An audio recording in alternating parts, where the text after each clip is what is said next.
Hi y'all, welcome back to my channel. Thank you for clicking onto this video. Excuse my appearance, it's quarantine, I'm home and chilling.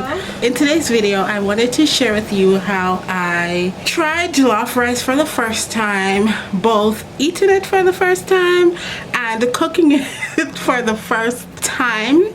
I really and thoroughly enjoyed creating this video.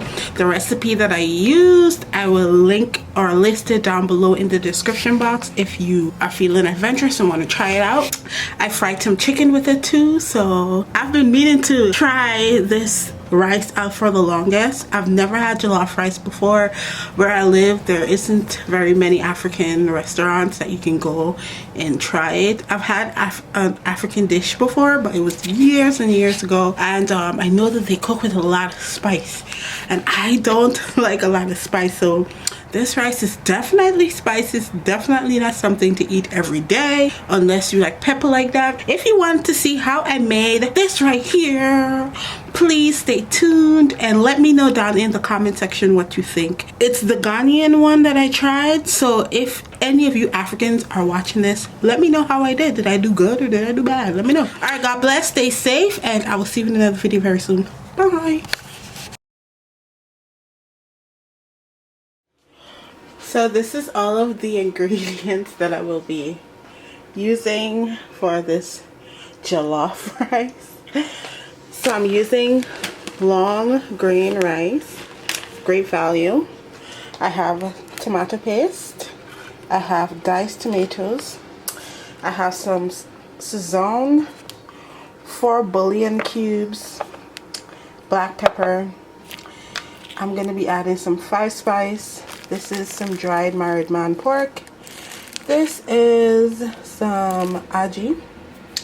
I have frozen vegetables, just peas and carrots and corn. I have some paprika, Italian seasoning, herbs and spices, garlic, onion. First thing that I did was cut my onions in half. Then I cut it in another half. And then I cut one half into 2 pieces.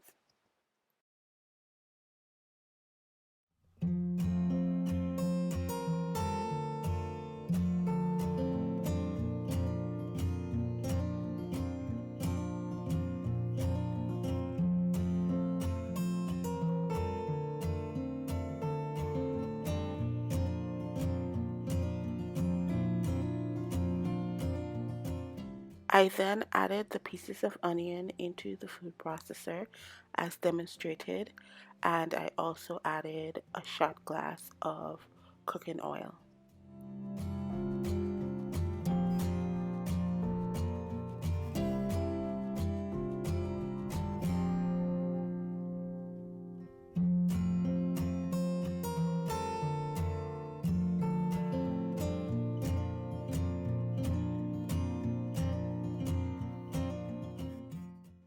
I then blended everything up. First, I let the processor chop all of the onions, and then I switched it to the puree, and I let it puree it so it will look like a paste.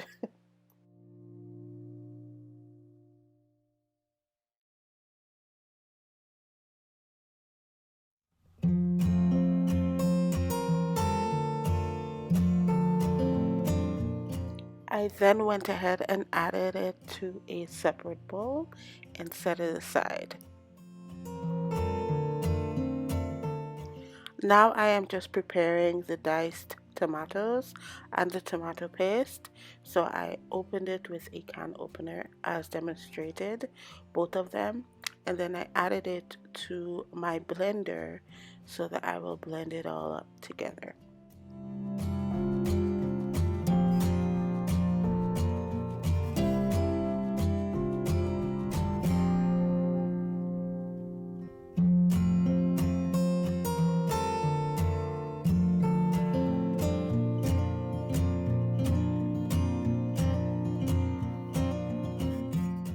I then went ahead and added my pepper to the paste mixture before blending it, and the pepper that I am using is a Guyanese pepper called Wiri Wiri pepper. You can use any other pepper of your choice. Now it's time to cook everything. So first I added the oil to the pan and I let it heat up.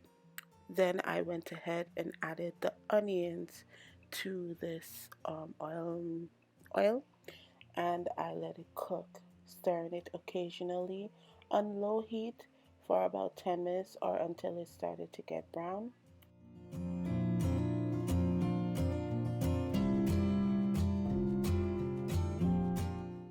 I thoroughly enjoyed doing this part of the cooking. The cooking of the onions smelled so lovely and delicious and everything. And as you can see, you will see that the onion is starting to get brown, and that is when I decided to add the blended tomato paste and the diced tomatoes with the pepper to this onion that's cooking.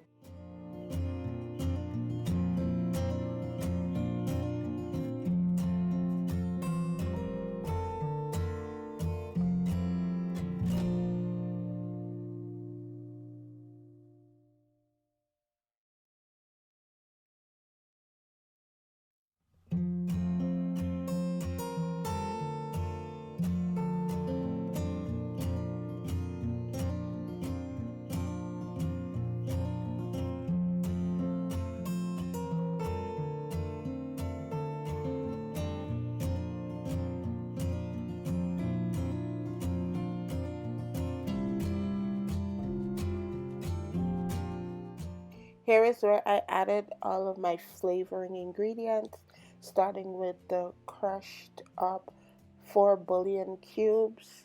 Then I added onion powder. Then I added herb seasoning. Then I added Italian seasoning.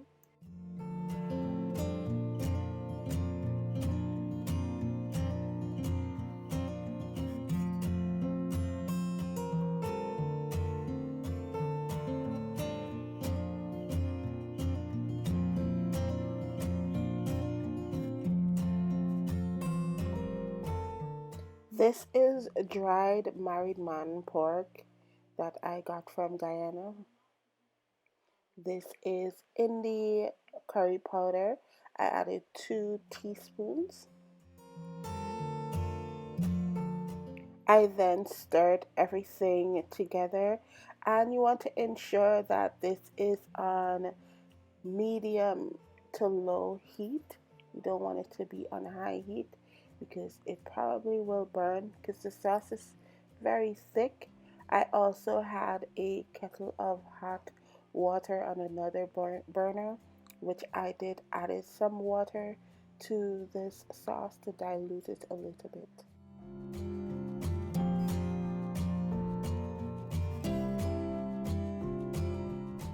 This is 5 spices that I'm adding, and I'm just mixing that in as well.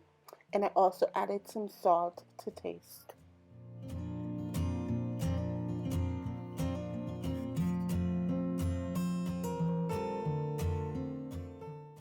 Everything is looking good, it's smelling good, and then you just want to stir it and then cover it down and let it cook for about 25 to 30 minutes.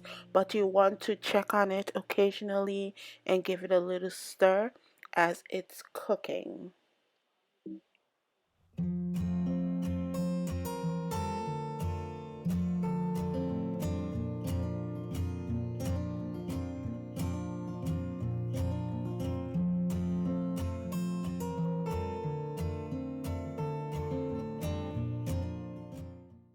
After the allotted time is up, I went ahead and added my rice, and this is 2.5 cups of rice.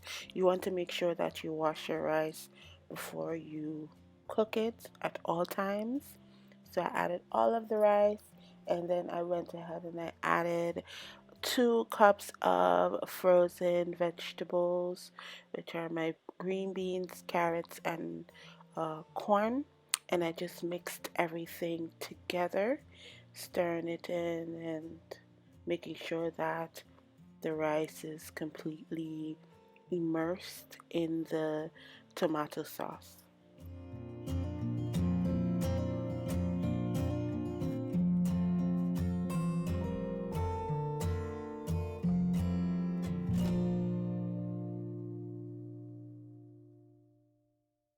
I went ahead and added a little bit of hot water to this so that it can cook to my liking. It was not listed as part of a step in the recipe that I was following. So this is completely my own uh, modification.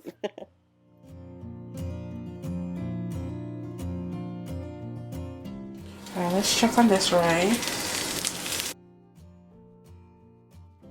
As per the recipe, it says to let the rice cook for 30 minutes, which to me, it did cook for 30 minutes, but what I did was I checked on it occasionally. I stirred it up and so on and so forth so that it wouldn't burn too much. It did burn, but a little burning gonna hurt nobody, you know.